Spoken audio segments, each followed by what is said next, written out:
ዛሬ አብረን በመካከላችን የምንካፈለው የመልእክት ዋናው ርዕስ ስለ ጾም ነው። ስለ ጾም በመናስብበት ጊዜ በተለይ ደግሞ ማቴዎስ ወንጌል ምዕራፍ 6 ከ17 እስከ 18 ድረስ ያለውን ሄደን ስንመለከት ስለ ጾም ይነግረናል። ጾም አንድ ንጉስ ወደ አንድ የግሉ ስብሰባ ይጋብዛል እንበል። ይህ ግብዣ ዝግጅትን ይጠይቃል። ይሄም ደግሞ ለምንድነው?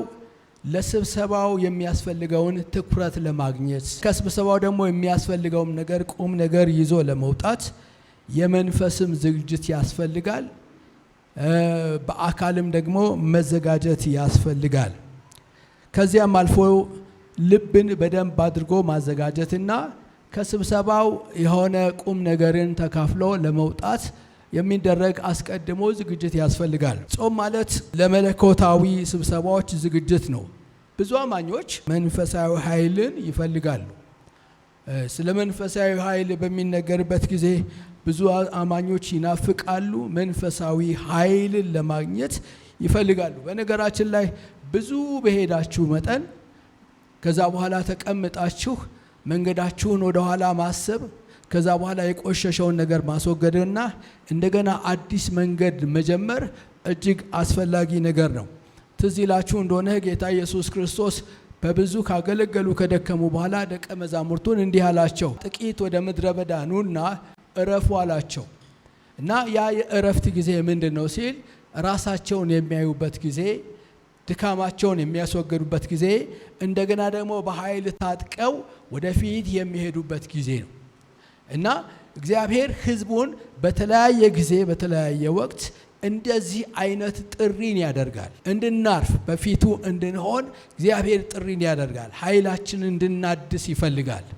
ብዙን ጊዜ ብዙ ሰዎች ጾም ጸሎት የሚገቡት ሲቸግራቸው፣ ነገር ግራ ሲገባቸው፣ ዙሪያቸው ሁሉ ጨለማ ሲሆን፣ መውጫ መንገድ ሲጠፋቸው ወደ ጾምና ጸሎት እግዚአብሔርን ወደ መፈለግ ይመጣሉ። ጥሩ ነው፣ እግዚአብሔርን መፈለግ ጥሩ ነው። ይሄም አንደኛው መንገድ ነው። ነገር ግን ወገኖቼ የእግዚአብሔር ቃል ሲናገር ወደ ፈተና እንዳትገቡ ተግታችሁ ጸልዩ የሚል የእግዚአብሔር ጥሪ አለ። ፈተና ከመምጣቱ በፊት፣ ጨለማ ከመገለጡ በፊት፣ መውጫና መግቢያ ከማጣታችን በፊት፣ ግራ ከመጋባታችን በፊት ጸሎት እንደሚያስፈልግ ጌታ ኢየሱስ ክርስቶስ በጌቴስማኔ እንዳሉ ለደቀ መዛሙርቱ ነገራቸው።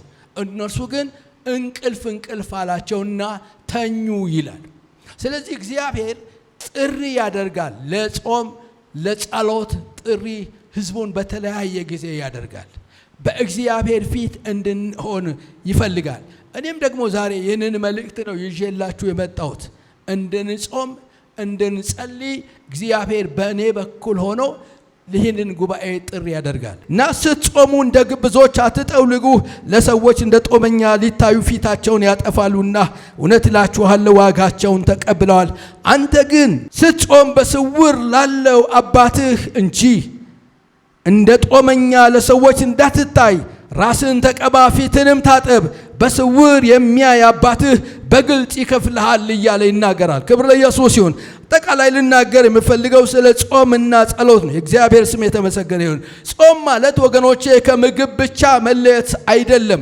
ነገር ግን መንፈሳዊ ጥንካሬ ለማግኘት ስጋችንን በእግዚአብሔር ፊት የምናዋርድበት፣ የክርስቶስ ኢየሱስን ኃይልና ጸጋ የምንፈልግበትና የምንቀበልበት፣ የእግዚአብሔርን ሞገስ የምንቀበልበት፣ ደግሞም በጾም ወራታችን ራሳችንን አይተን በእግዚአብሔር ፊት ከእግዚአብሔር ጋር ከመንገዱ ጋር ራሳችንን የምናስተካክልበት የምንሄድበት ነው ጾም። ክብር ለኢየሱስ ይሁን። ጾምና ጸሎት ወገኖቼ በእግዚአብሔር ፊት በምትሆኑበት ጊዜ በእግዚአብሔር ፊት ራሳችንን የምናይበት ነው።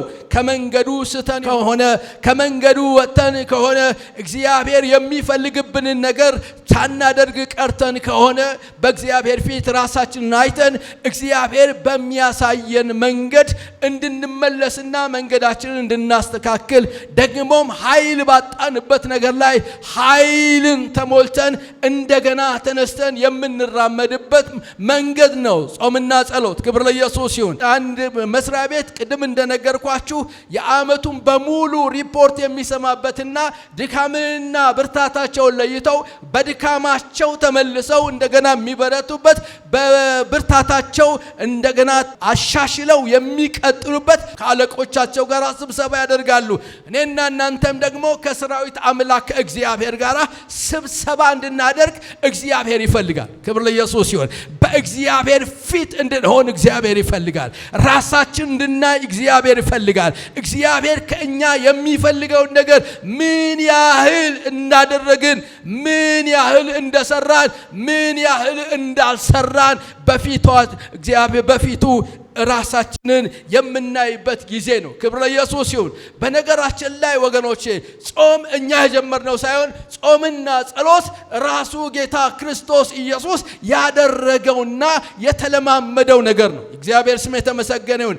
አገልግሎት ከመጀመሩ በፊት ጌታ ኢየሱስ ክርስቶስ ለ40 ቀንና ሌሊት በእግዚአብሔር ፊት ይጸልይ ነበር። በጾምና ጸሎት በእግዚአብሔር ፊት ነበረ ይላል። እርሱ ኃጢአት የማያውቀው ጌታ ነው። እግዚአብሔር ስም የተመሰገነ።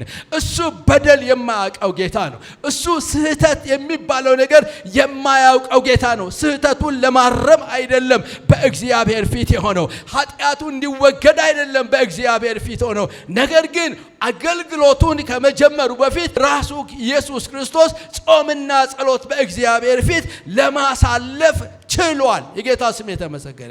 እንግዲህ ይህ መለኮት የሆነ ጌታ፣ ይህ ኃጢአት የማያውቀው ጌታ፣ ይህ ወገኖቼ ሁሉን ቻይ የሆነው ጌታ ስጋ ለብሶ በስጋ ወራት በምድር ሲመላለስ ጾምና ጸሎት ካስፈልገው፣ በአባቱ ፊት መገኘት ካስፈልገው፣ የአባቱን ፊት መፈለግ ካስፈልገው ወገኖቼ ለኔና ለናንተ ደግሞ ደካማ ለሆንን ሰዎች፣ በየምዕራፉ መውደቅ ለሚያስቸግረን ሰዎች፣ በየምዕራፉ ድካም ለሚከበን ሰዎች፣ በየምዕራፉ ብዙ ወገኖች ወጥመዶች ለሚዘጋጅልን ሰዎች የበለጠ ፊቱን የምንፈልግ ሰዎች ልንሆን ይገባናል። ክብር ለኢየሱስ ይሁን። ጾምን የምንማረው ከራሱ ከጌታ ከክርስቶስ ኢየሱስ ነው። እኛ የኢየሱስ ክርስቶስ ተከታዮች ነን። ተከታይ ማለት እርሱ በሄደበት የምንሄድ፣ እርሱ የወሰነውን ውሳኔ የምንወስን፣ እርሱ የሚፈልገውን ነገር የምንፈልግ፣ እርሱ የሚኖርበትን የኑሮ ስታይል የምንከተል ሰዎች ነን። እንግዲህ ጾም መጸለይ ማለት ወገኖቼ የደካማነት ምልክት አይደለም። ለመንፈሳዊ ስልጣን ግን ስትራቴጂ ነው። አማኞች በጌታ ያገኘነውን ስልጣን ምን ያህል እንደምናቅ፣ ምን ያህል እንደምንረዳ ባላውቅም እኛ በምድር ስንኖር ግን ባለስልጣኖች ነን። በማቴዎስ ወንጌል ምዕራፍ 17 ቁጥር 20 ላይ እንዲህ ብሎ የእግዚአብሔር ቃል ይናገራል። ማንም እምነት ቢኖራችሁ ይህንን ተራራ ተነቅለህ ወደ ባህር ልብ ውደቅ ቢሆን ይሆንለታል ካለ በኋላ የሚሳናችሁም ምንም ነገር የለም ማለት። ብዙዎቻችን የሚሳናችሁ ምንም ነገር የለም ለሚለው የሚሳናው ምንም ነገር የለም ብለን እግዚአብሔርን እንናገራለን። የጌታ ስም የተመሰገነ ይሁን። ጌታ ኢየሱስ ደግሞ እንደዚህ አለ፣ የሚሳናችሁ ምንም ነገር የለም ማለት። ስለዚህ መንፈሳዊ ስልጣኖቻችን ስንቶቻችን እንደምንጠቀም አናውቅም። እኛ ግን በክርስቶስ ኢየሱስ አዲስ ፍጥረቶች ነን። አሮጌው ነገር ምን አድርጓል ይላል? አልፏል። እነሆ ሁሉም ምን አድርጓል? አዲስ ሆኗል። የጌታ ስም የተመሰገነ ይሁን። ለአዲሱ ሰው የተሰጠ ስልጣን ስንቶቻችን እየተለማመድን እንደሆነ ባላውቅም፣ ነገር ግን በምድር ስንመላለስ እኔና እናንተ እግዚአብሔር በክርስቶስ ኢየሱስ ባለስልጣን አድርጎናል። ትዝ ይላችሁ እንደሆነ እግዚአብሔር አምላክ ሰውን ፈጥሮ በኤደን ገነት ባኖረው ጊዜ እግዚአብሔር ለሰው የሰጠውን ስልጣን ትዝ ይላችሁ እንደሆነ ያንን እንድታስቡ ትፈልጋል። በኤደን ገነት በሚያኖርበት ጊዜ በምድር ያሉትን የሚንቀሳቀሱትን፣ በባህር ውስጥ ያሉትን፣ በአየር ላይ የሚሄዱትን ሁሉ ምን ይበሉና ይግዙ ብሎ እግዚአብሔር ስልጣንን ሰጥቷል። ከመውደቁ በፊት የሰው ስልጣን ይሄ ነበረ። ውድቀት ነው በሌሎች ስልጣን ስር እንድንኖር ያደረገን። ውድቀት ነው በጠላት ስልጣን ስር እንድንኖር ያደረገን። አሁን ግን በክርስቶስ ኢየሱስ ያ ውድቀት ተወግዶ እኔና እናንተ በክርስቶስ ኢየሱስ እንደገና አዲስ ፍጥረት ሆነናል። ምን እያለ ነው? ስልጣን ተመልሷል። ኢየሱስ ክርስቶስ በምድር በሚመላለስበት ጊዜ በተፈጥሮ ላይ ባለስልጣን ነበር። በውሃ ላይ ይራመድ ነበር። ውሃ እንደ መሬት ሆኖለት እርሱ ግን በውሃ ላይ እየተራመደ እንደመጣ የእግዚአብሔር ቃል ይነግረናል። ይህ ብቻ አይደለም።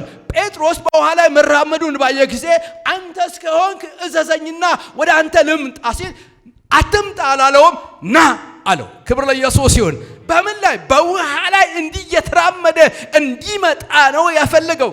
እግዚአብሔር ስም የተመሰገነ ይሁን። ከታንኳ ወርዶ 1 2 3 4 ስንት እርምጃ እንደሄደ ባይታወቅም ነገር ግን በውሃ ላይ ሄዷል።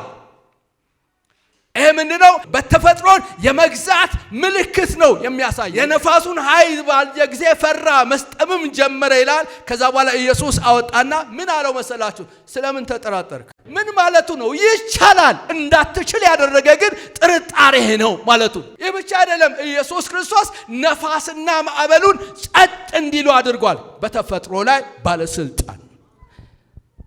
ይሄ ነገር ለማን የተሰጠ ነበር መሰላችሁ? ከውድቀት በፊት ለአዳም የተሰጠ ነበር። ከውድቀት በኋላ ኢየሱስ ክርስቶስ ዋጋ ከከፈለ በኋላ ግን እግዚአብሔር ለልጆቹ ይህንን ስልጣን መልሷል። ከፈለጋችሁ አንዳንድ ምስክርነቶችን መስማት ትችላላችሁ። በቡልጋሪያ በተደረገ ትልቅ ሪቫይቫል፣ በተነሳ ሪቫይቫል ውስጥ ሕፃናት ልጆች በባህር ላይ እየሄዱ ተሻግረው ወንጌል እንዳደረሱ ታሪክ ይናገራል። ይህ ብቻ አይደለም። በተለያየ ጊዜ በዚሁ በሀገራችን ታላላቅ የእግዚአብሔር ሰዎች ወገኖቼ አውሬ አይቷቸው ያልበላቸው ዝናብ በኃይል እየዘነበ በዝናብ መካከል ዝናብ ሳይነካቸው ወደ ተላኩበት ቦታ የደረሱ የእግዚአብሔር ሰዎች እንዳሉ ታሪክ ይናገራል። ኢየሱስ ክርስቶስ ትላንትም ዛሬም ለዘላለም ያው ነው። ለነሱ ከሰራ ላንተ ይሰራል። ለነሱ ከሰራ ላንቺ ይሰራል። ኢየሱስ ክርስቶስ ለዘላለም ያው ነው።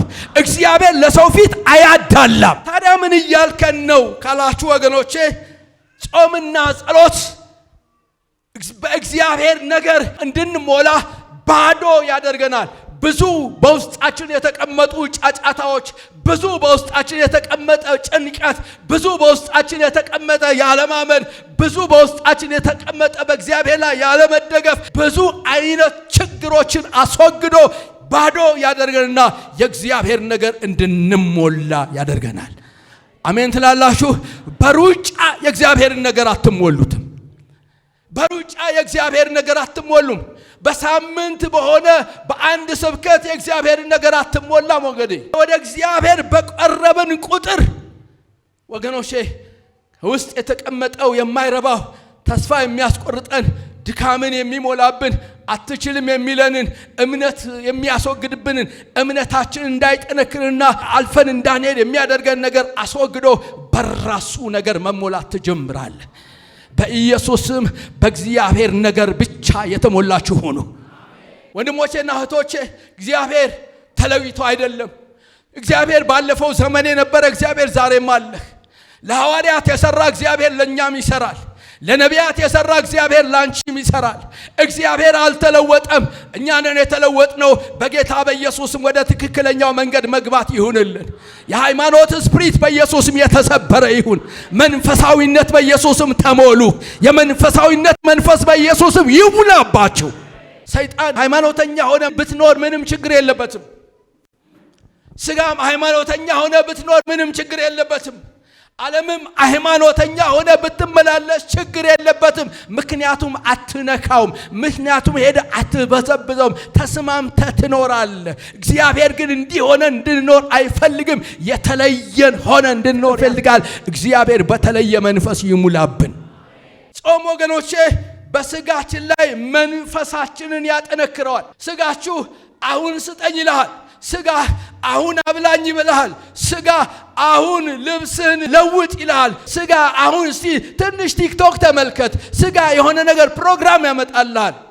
እግዚአብሔር ቃል ሲናገር ኤፌሶን ላይ መንፈስ በስጋ ላይ ስጋም በመንፈስ ላይ ይቃወማልና የምትወዱትን ልታደርጉ አትችሉም ይላል ወገኖቼ።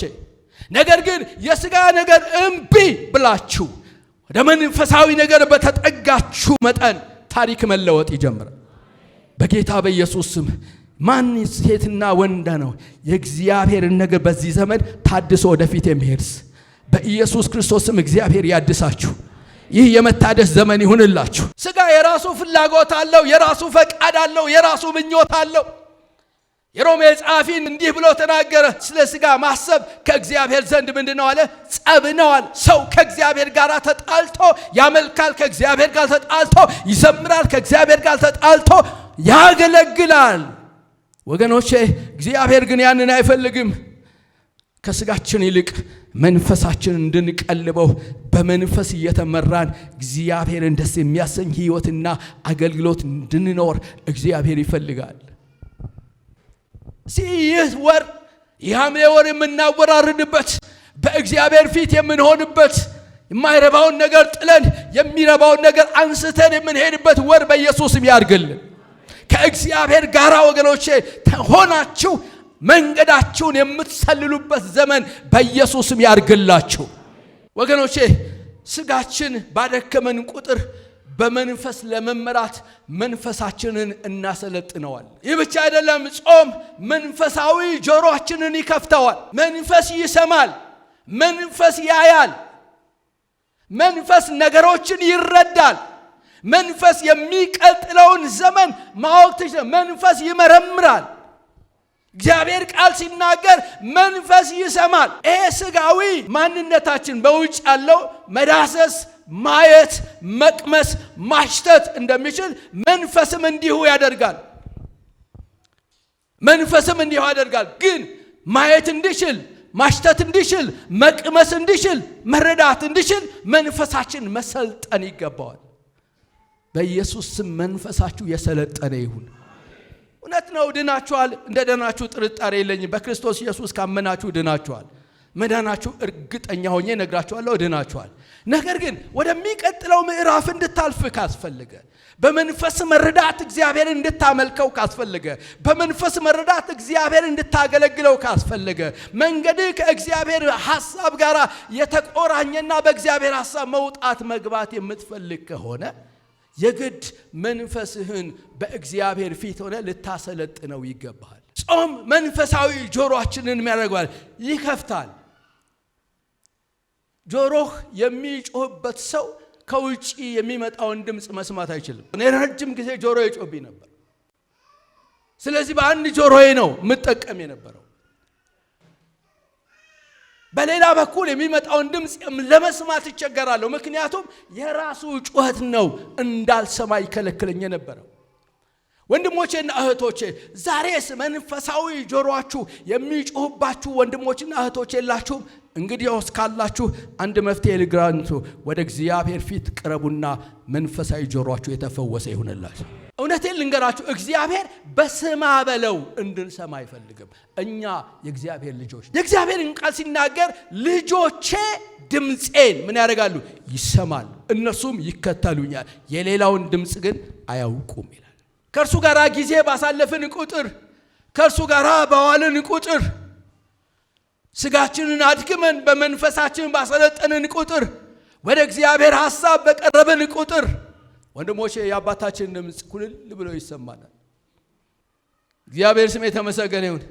ለምን በስማ በለው ትሰማለህ? አንተ ለምን አሰማም? እግዚአብሔር ሊናገር ሲችል ልጆቼ የኔን ድምፅ ይሰማሉ ብሎ ከመሰከረልን ለምንድነው ማንሰማው ካላችሁ፣ የሚንጫጫው ነገር ብዙ ስለሆነ በውስጣችን እግዚአብሔር የሚንጫጫውን አስወግደን እርሱም ብቻ እንድንሰማ እግዚአብሔር ይፈልጋል።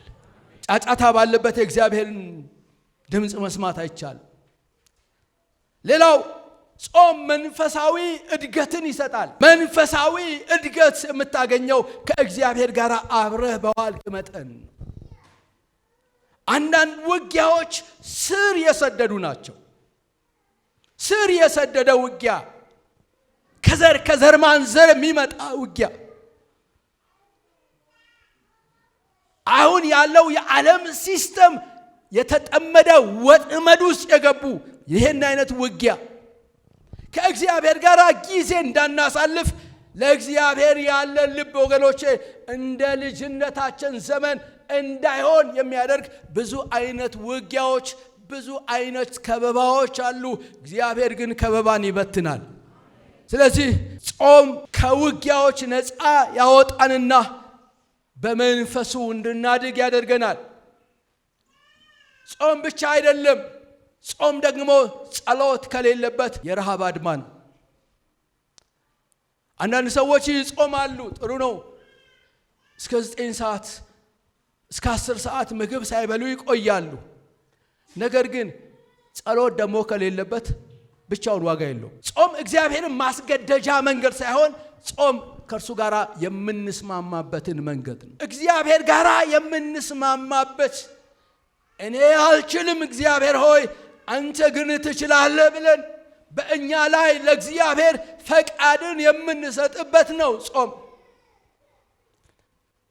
ምንም በእግዚአብሔር የተፈጠርን ብንሆን፣ ምንም የእግዚአብሔር ልጆች ብንሆን እግዚአብሔር ጨዋ ነው፣ ማንንም አያስገድድም። ፈቃዳችሁን ግን ይፈልጋል እግዚአብሔር። ስለዚህ እግዚአብሔር ፈቃዳችን ስለሚፈልግ በእግዚአብሔር ፊት ስንሆን ፈቃዳችንን በእግዚአብሔር ፊት የምናስገዛበት ነው ጾምና ጸሎት። በእግዚአብሔር ላይ ጥገኛነታችንን የምንገልጥበት ነው ጾምና ጸሎት። በእግዚአብሔር ላይ ጥገኛ መሆናቸውን ያወቁ ሰዎች ሁል ጊዜ በእግዚአብሔር ፊት ራሳቸውን ይዘው ይቀርባሉ፣ እግዚአብሔርን ይጠይቃሉ። ዳዊት እንደ ልቤ የተባለው ለምንድን ነው ብዬ ብዙ ጊዜ አስባለሁ። ዳዊት እኮ በጣም አስቸጋሪ ሰው ሲበድል እኮ አይን የለውም፣ ሲያጠፋ አይን የለውም እኮ ዳዊት።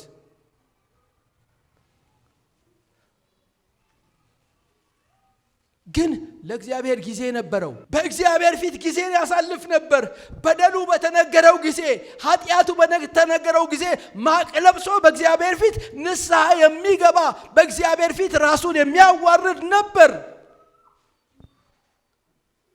ለአንድ እርምጃ ለመውሰድ በፈለገ ጊዜ እግዚአብሔርን የሚጠይቅ እንጂ ስለተመቸው ወይንም ስለሚችል ዘሎ የሚወጣ አልነበረም።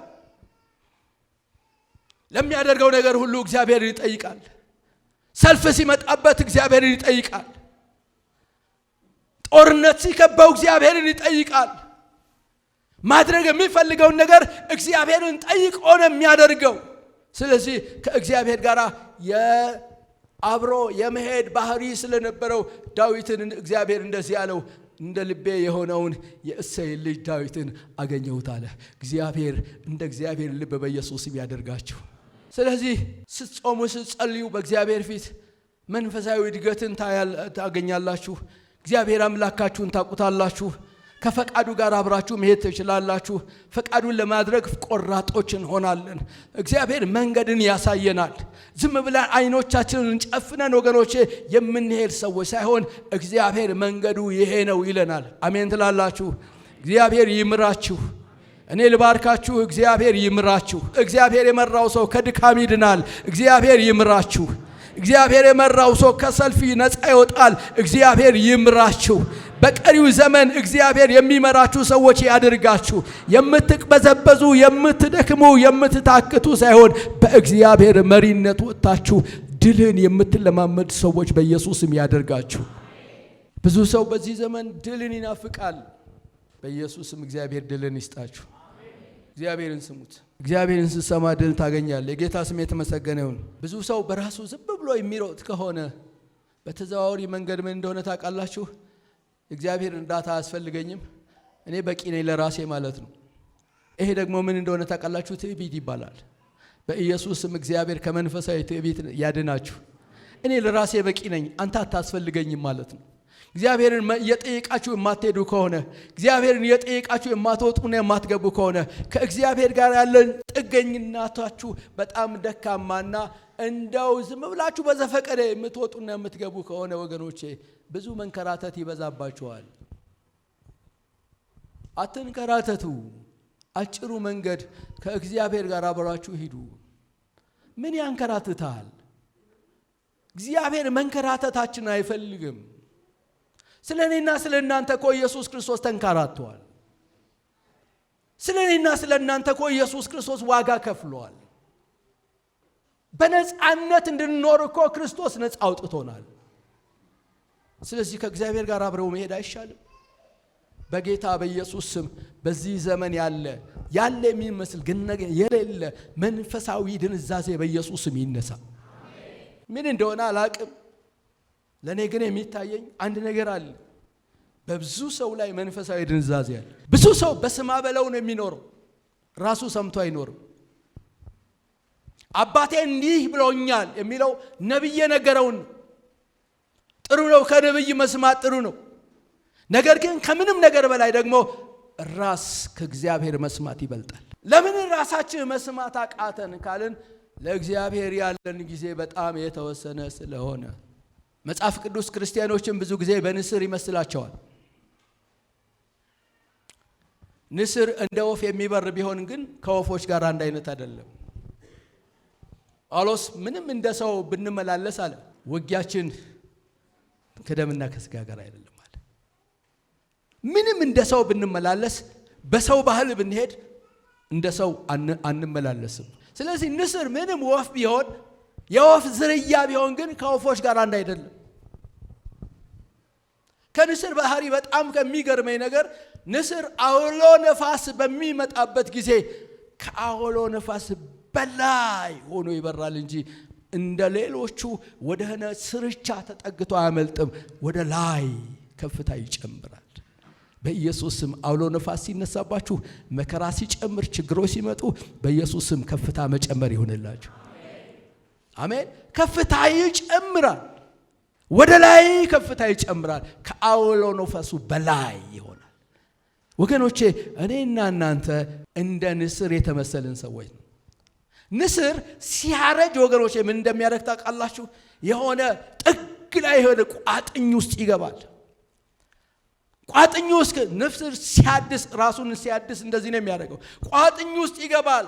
የመጀመሪያው ተግባሩን ሁሉ ያቆማል። ከዛ በኋላ ቋጥኙ ውስጥ ከገባ በኋላ ከቋጥኙ ከድንጋይ ጋር እየተላተመ ላባውን በሙሉ ይነቃቅለዋል። ንቅልቅል አድርጎ ከጨረሰ በኋላ ፀሐይ ሲወጣ በጀርባው ይተኛና አይኖቹ ወደ ፀሐይ ያደርጋል በጀርባው ተኝቶ። ከዛ በኋላ ቀስ እያለ ላባዎቹ ማቆጥቆጥ ይጀምራሉ። ይሄ ጥፍሮቹ በሙሉ ነቃቅሎ ነው የሚጨርሰው። ጥፍሮቹም እንደገና ማብቀል ይጀምራሉ። ላባዎቹ ማቆጥቆጥ ይጀምራሉ። አይኑም እንደገና መታደስ ይጀምራል። ከዛ አይወጣም። የመታደሻ ጊዜ ነው። ከወፎች ተለይቶ ከማንም ወደ ቋጥኝ ይገባል። ከተማታ ምን ካለ በኋላ ቀናቶቹን ሲጨርስ እንደ አዲስ ይወጣል። እግዚአብሔር ቃልም ሲናገር እንዲህ ይላል፣ በእግዚአብሔር የሚተማመኑ ልክ እንደ ንስር ይወጣሉ ይላል። ክብር ለኢየሱስ ይሁን። ኃይላቸውን ያድሳሉ፣ እንደ ንስርም ይወጣሉ ይላል። አይታክቱም፣ አይደክሙም ብሎ የእግዚአብሔር ቃል ይናገራል። ወንድሞቼና እህቶቼ ይህ ዘመን ይህ ጊዜ የመታደሻ ዘመን ይሁንላችሁ። ምናልባት መልእክቱ የገባችሁ ያልገባችሁ አላውቅም፣ አንድ ሰው ይግባው። ከዚህ ቀን በኋላ ግን የሚታደሱ ሰዎች እንዳሉ መንፈስ ቅዱስ ይመሰክርልኛል። እግዚአብሔር ያድሳችኋል። ታዲያ ለመታደስ ምንድነው ማድረግ ያለብን ሲል ራስህን ለይተህ በእግዚአብሔር ፊት መሆን፣ ድካምህን ሁሉ በእግዚአብሔር ፊት መናገር፣ ድካምህን ሁሉ በእግዚአብሔር ፊት መናዘዝ። ማወራረድ ማለት ያ ነው ወገኖቼ። በእግዚአብሔር ፊት ሪፖርት ማድረግ። ብርታትህን የው፣ ድካምህን የው። በብርታትህ እንደገና የምትታደስበት፣ ድካምህን አስወግደህ እንደገና የምትወጣበት፣ በ2019 እንደ አዲስ ሆነ የምትታደስበት ጊዜ ያድርግልህ በኢየሱስ ስም። እኔ መልእክተኛ ነኝ። መልእክቱ ብትረዱትም ባትረዱትም አይደንኬር፣ ግን ለሚገባቸው ሰዎች ይገባቸዋል። ይህ የመታደስ ጊዜ ይሁንላችሁ እያላችሁ ነው እግዚአብሔር። በ365 ቀን ምን ያህል በእግዚአብሔር ፊት ጊዜያችሁን ሰጣችሁ? በእግዚአብሔር ፊት ራሳችሁን እንዳያችሁ እናንተና እግዚአብሔርን ትተዋወቃላችሁ። ነገር ግን አሁን የ2018 በጀት ዘግታችሁ በ2019 ደግሞ በአዲስ ኃይል እንድትገለጡ እግዚአብሔር እናንተን ወደ ጾምና ጸሎት ይጠራችኋል። ስጾም ወገኖቼ በሚነሳብህ አውሎ ነፋስ ከመጨፍለቅ ትድናለህ። ለዚህ ነው ጌታ ኢየሱስ ወደ መከራ እንዳትገቡ ተግታችሁ ምን በሉ? ጸልዩ። በዚህ ዘመን እንደ ደርግ ዘመን ወገኖቼ ጌታን አታምልክ የሚል ላይኖር ይችላል። እንደዚህ ዘመን አሳዶ የሚገድል ላይኖር ይችላል። ጌታን በፍጹም ስሙን እንዳትጠራ የሚል ላይኖር ይችላል። በዚህ ዘመን ግን የሚገድል ነገር አለ። አይኖቻችንን እግዚአብሔር ይክፈታል። በዚህ ዘመን የሚገድል ምን እንደሆነ ታውቃላችሁ? ዓለማዊነት ሱፉን ለብሶ ከረባቱን አድርጎ ልክ እንደኔ ወደ ቤተ ክርስቲያን ገብቷል። ዓለማዊነት እንደ ነገሩ እግዚአብሔርን እንድታመልክ ሊፈቅድልህ ይችላል። ነገር ግን ልብህን ወስዶታል። ስትጸልይ እግዚአብሔር ሆይ ፈቃድ ይሁን ሳይሆን የኔም ፈቃድ አድርግ፣ እግዚአብሔር ሆይ ይህንን ስጠኝ፣ እግዚአብሔር ሆይ ይህንን ጨምርልኝ፣ እግዚአብሔር ሆይ ይህንን አድርግ፣ እግዚአብሔር ሆይ ይህንን አድርግ የሚል ጸሎት ነው እንጂ ፈቃድ ይሁን የሚል ጸሎት እየጠፋ ነው። ብዙ ጊዜ እናገረዋለሁ። በህይወታችሁ ላይ የሆነ ተጨማሪ ነገር ሲመጣ መጀመሪያ የምታስወጡት አገልግሎትን ነው። መጀመሪያ የምታስወጡት የእግዚአብሔር ቤት መቅረት ነው። መጀመሪያ የምታስወጡት ወገኖቼ በወንድሞች ህብረት መካከል መጥፋት ነው። ይሄ የማን ምልክት ነው? የዓለማዊነት ምልክት ነው። ዛሬ እንደ ደርግ ዘመን አሳዶ የሚገድልህ፣ አሳዶ የሚያስርህ፣ አሳዶ የሚገርፍህ የለም። ነገር ግን በስውር አሳዶ የሚገርፍ፣ አሳዶ ከእግዚአብሔር ጋር አብረህ እንዳትሆን የሚያደርግህ፣ አሳዶ በእግዚአብሔር ፊት በመንፈስ ኃይል እንዳትመላለስ እንዳታገለግል የሚያደርግህ፣ በሌላ ምኞትና ፈቃድ እስር አድርጎ ጨፍልቆ የያዘ ነገር አለ። በኢየሱስም ዛሬ ነፃ መውጣት ይሁንልህ አለ። ቀስ ብሎ ከቤተ ክርስቲያን ሰዎችን የሚያስወግድ ነገር አለ። ዛሬ ተኮራርፎ እኮ አብሮ መጸለይ ይቻላል። እናታቁም እንዴ? ተኮራርፎ አብሮ መጸለይ ይቻላል። ውስጥ ለውስጥ አዝኖ አብሮ መጸለይ ይቻላል። የማን ምልክት? የዓለማዊነት ምልክት። እግዚአብሔር የሌለበት በጌታ በኢየሱስ ክርስቶስ ስም መንፈስ ቅዱስ ምርኮን ይመልስልን። ምንም ማድረግ አልችልም። እግዚአብሔር ወደዚህ ከመራይ መናገር ይችላል። ለምንድን ነው ይሄ ነገር የሆነው ካላችሁ ከእግዚአብሔር ጋር ያለን ኮኔክሽን ደካማ ስለሆነ። ዕውቀት ሞልቷል፣ እግዚአብሔርን ግን ማወቅ የለም። ወገኖቼ ጾምና ጸሎት ከጠላቶችህ በላይ ከፍ ከፍ ብለህ እንድትበር የሚያደርግብህ ከእግዚአብሔር ጋር የምትያያዝበት እጅ ለእጅ የምትያያዝበት ነው ጾም ጸሎት። እስቲ አጠገብ ያለውን ሰው እግዚአብሔር ይያዝህ በሉት እስቲ። አሜን። ከእግዚአብሔር ጋር እጅ ለእጅ ተያይዘ የምትሄድበት ነው ጸሎት። ከእግዚአብሔር ጋር ተያይዞ መሄድ እንዴት ይመቻል መሰላችሁ? ስትጾም መንፈሳዊ ግንዛቤ ይጨምራል። መንፈሳዊ ግንዛቤ እየጨመረ ይሄዳል። የሆነ የሚከፈትልህ ነገር አለ።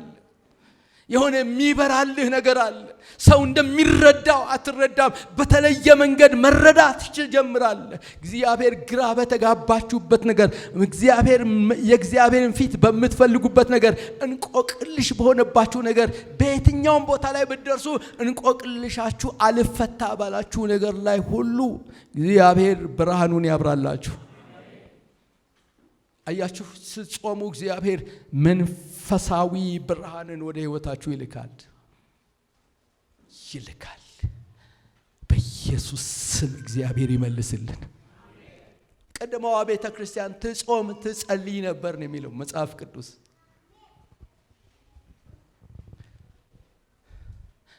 በምትጾም በምትጸልይ በቤተ ክርስቲያን ውስጥ የሚለዩ የሚላኩ ሰዎች ይነሳሉ።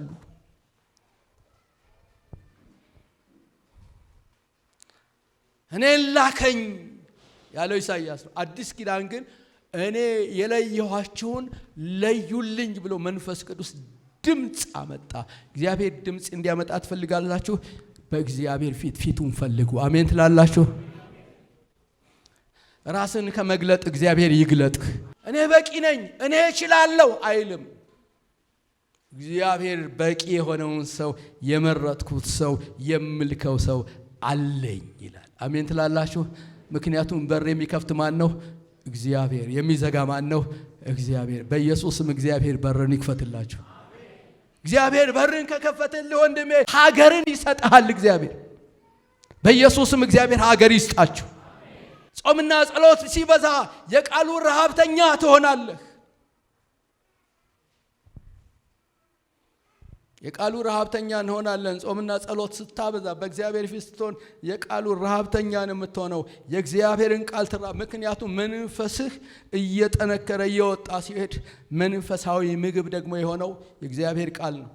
እግዚአብሔር ከድካም የምንነሳበት ጊዜ ያድርግልን። ከድካም መነሳት ትፈልጋላችሁ? የሚቀጥለው ዘመን ማበብ ትፈልጋላችሁ? የሚቀጥለው ዘመን እግዚአብሔር ምርኮ አድርጎ እንዲሰጣችሁ ትፈልጋላችሁ? እስቲ በእግዚአብሔር ፊት የምታወራርዱበት ጊዜ ይኖራችሁ። እስቲ ጊዜ ይኖራችሁ በእግዚአብሔር ፊት። ምንም አትሆኑም፣ ግድ የላችሁ። 2019 ድል አድርገን አሸንፈን እግዚአብሔር ያለን ስፍራ ላይ ደርሰን የምንገለጥበት ዘመን እንዲሆንልን ትፈልጋላችሁ? እንግዳውስ ከሚቀጥለው ነገር ጀምሮ በእግዚአብሔር ፊት እግዚአብሔርን ፈልጉት።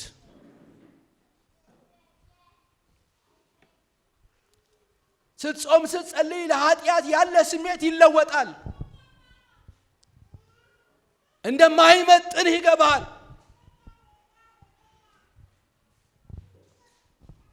ስትጾም ስትጸልይ ወንድሜ ዓለም የማይሰጥህ ገንዘብ የማይሰጥህ ክብር የማይሰጥህ ዝና የማይሰጥህ ሰላም ውስጥ ይሞላል። ሰላም አለኝ የምትልበት ውስጤ በሰላም ተሞልቷል። ዙሪያ እየታወከ ዙሪያ እየተጨነቀ ዙሪያ አስቸጋሪ ነገር እያለ ያንተ ግን በማይናወጥ ሰላም ይሞላል። ምንም የሚያናውጥ ነገር የለም። የእግዚአብሔር አብሮነት ካንተ ጋር ይሆናል። የእግዚአብሔር ማጽናናት ካንተ ጋር ይሆናል። የማይናወጥ ሰላም ውስጥህን ይሞላዋል። በኢየሱስም በዚህ ሰላም በእግዚአብሔር እኔና እናንተን ይሙላን። እግዚአብሔር ብዙ አማኞች የሚከተሉትን ይጠይቃሉ። ቅባት ይጠይቃሉ፣ ስልጣን ይጠይቃሉ፣ መገኘት ይጠይቃሉ። ነገር ግን እነዚህ ሁሉ ወገኖቼ የሚደርሱ ልምምዶችን አስወግዱም። በግልህ ጌታን ፈልገው። በግልህ ከጌታ ጋር ህብረት ይኑርህ። በግልህ እግዚአብሔርን አነጋግረው። በስሜት ተነሳስተህ የሆነ ነገር አታደርግ እግዚአብሔር ካላለ በስተቀር። በስሜት ተነሳስተህ የሆነ እርምጃ አትውሰድ እግዚአብሔር ካላለ በስተቀር። እግዚአብሔር ካላለ የምትወስደው እርምጃ የሚቀጥለው ዋጋ ያስከፍልሃል። አሜን። ስለዚህ እግዚአብሔር ያለኝ ምን እንደሆነ ታውቃላችሁ?